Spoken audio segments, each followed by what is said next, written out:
Welcome to the NC Spin After Spin. Additional comments from our panelists just available on our website.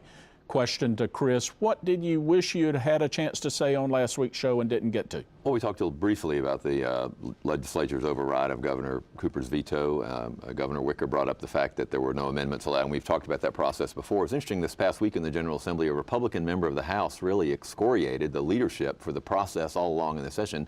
Representative John Bluss was talking about the Farm Bill and was complaining about how it was put together, said it was a pattern. There were conference reports that are popping up with things that aren't in it.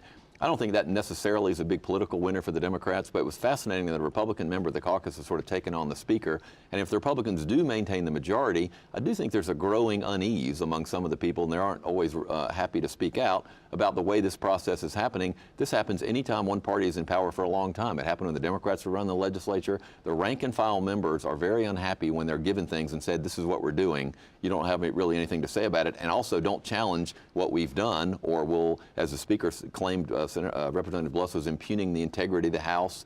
I think it's sort of an interesting, it's not a dramatic thing, but if the Republicans stay in control, there's some discontent, I think, among some of their members. Now, I've got to go back with you a few years, almost 3 decades, when you were reporting for Channel 7, WITN down in Greenville, and WRAL, and I was a reporter at WPTF. You think we've seen this movie before? I think we definitely have seen it before, and it was a big deal. It got to be a big deal where Republican members had no idea what was happening. They were handed things at the last minute, which ought to sound very familiar. It was wrong then, and it's wrong now, and I do think it'll make it harder for the Republicans, if they stay in control, to keep their caucus in line.